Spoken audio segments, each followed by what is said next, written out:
जगन्नाथपुरी मंदिर, ये नाम सुनते ही हमारे जहन में इतिहास और आस्था की गहरी तस्वीरें उभरती हैं। लेकिन इसकी दीवारों के पीछे कुछ ऐसे रहस्य भी दफन हैं जो आज के विज्ञान को भी खुली चुनौती देते हैं। सोचिए, क्या ऐसा मुमकिन है कि किसी भगवान का दिल 5000 साल बाद भी धड़क रहा हो? सुनने में ये किसी कल्पना या फिल्मी कहानी जैसा लगता है ना?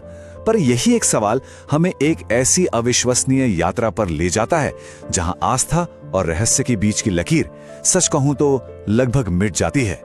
देखिए, हर 12 से 19 साल में एक बहुत ही गुप्त और खास रस्म होती है जिसे नवकलेवर कहते हैं। अब जरा उस माहौल की कल्पना कीजिए। पूरे शहर की बत्तियां बंद कर दी जाती हैं। मंदिर को सीआरपीएफ कमांडोज चारों तरफ से घेर लेते हैं। और ये सब क्यों? सिर्फ एक चीज को एक मूर्ति से दूसरी में डालने के लिए, जिसे कहते हैं ब्रह्म पदार्थ। तो ये ब्रह्म पदार्थ है क्या? यही है इस पूरे रहस्य का केंद्र। मान्यताओं की माने तो ये कोई मामूली चीज नहीं है। ये खुद भगवान कृष्ण का वो दिव्य दिल है जिसके बारे में कहा जाता है कि वो आज भी जीवित है। ठीक है, तो चलिए इस गुत्थी को सुलझाने की कोशिश करते हैं। और इस रहस्य को समझने के लिए हमें समय में बहुत पीछे जाना होगा, सीधे महाभारत के दौर में। तो कहानी की शुरुआत होती है गांधारी के उस श्राप से, जिसके बाद भगवान कृष्ण ने अपना शरीर छोड़ दिया। जब उनका अंतिम संस्कार हुआ तो उनका पूरा शरीर तो 5 तत्वों में मिल गया, लेकिन एक चीज थी जो वैसी की वैसी ही रह गई। उनका दिल, वो धड़कता रहा, बिल्कुल एक जिंदा दिल की तरह। पांडवों ने फिर उसे एक लकड़ी के लट्ठे में रखकर नदी में बहा दिया। और ये सिर्फ कोई पुरानी कहानी नहीं है। जिन बड़े पुजारियों ने इस पदार्थ को बदलने की रस्म निभाई है, उनका जो अनुभव है वो सच में रोंगटे खड़े कर देता है। वो बताते हैं कि जब इसे हाथों में लिया तो ऐसा महसूस हुआ जैसे कोई जिंदा चीज, कोई खरगोश हाथों में फुदक रहा हो। सोचिए, ये अनुभव इस पूरी कहानी को कहां से कहां ले जाता है। ठीक है, तो सवाल ये उठता है कि ये दिव्य दिल जो नदी में बहाया गया था, वो आखिर पुरी के मंदिर तक पहुंचा कैसे? इसकी कहानी जुड़ी है एक बहुत ही भक्त राजा और उनके एक दिव्य सपने से। मालवा के राजा थे इंद्रद्युम्न, विष्णु के बहुत बड़े भक्त।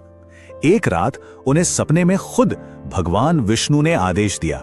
उन्हें एक मिशन दिया गया, उस दिव्य अवशेष को ढूंढो जो सदियों से दुनिया की नजरों से छिपा हुआ है। और यहां कहानी एक जासूसी मोड़ लेती है। राजा के पुजारी विद्यापति बड़ी ही होशियारी से उस गुप्त गुफा तक पहुंच भी जाते हैं जहां यह अवशेष छिपा था। लेकिन किस्मत को कुछ और ही मंजूर था। जैसे ही राजा अपनी पूरी सेना के साथ वहां पहुंचते हैं, वो नील माधव, वो अवशेष रहस्यमय तरीके से गायब हो जाता है। राजा के हाथ लगती है तो सिर्फ निराशा। राजा का दिल टूट चुका था। लेकिन तभी एक आकाशवाणी होती है। उन्हें समंदर में तैरते एक खास लकड़ी के लट्ठे के बारे में बताया जाता है। उम्मीद की एक किरण तो जगी, पर एक नई मुसीबत सामने खड़ी हो गई। उस लकड़ी को कोई भी कारीगर तराश ही नहीं पा रहा था।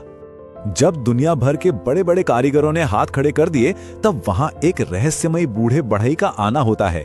कहते हैं कि वो खुद देवताओं के शिल्पी विश्वकर्मा थे।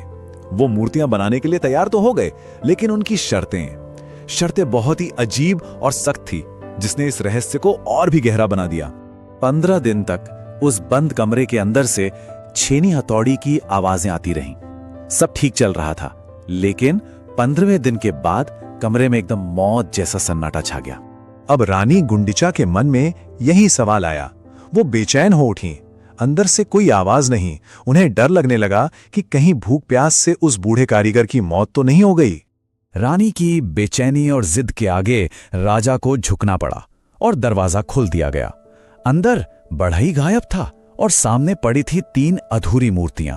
और यही वजह है कि आज हम भगवान जगन्नाथ, बलभद्र और सुभद्रा को इस अनोखे रूप में देखते हैं। ये एक टूटे हुए वचन का नतीजा है। लेकिन कहानी यहीं खत्म नहीं होती। रहस्य सिर्फ मूर्तियों में नहीं, बल्कि ये पूरा मंदिर ऐसा लगता है जैसे ये फिजिक्स के नियमों को ही नहीं मानता। और यहाँ के चमत्कार तो एक के बाद एक हैं। मंदिर के ऊपर जो झंडा है वो हमेशा हवा से उल्टी दिशा में लहराता है। कभी भी मंदिर के ठीक ऊपर से कोई पक्षी या हवाई जहाज नहीं उड़ता। दिन के किसी भी वक्त मंदिर की परछाई जमीन पर बनती ही नहीं।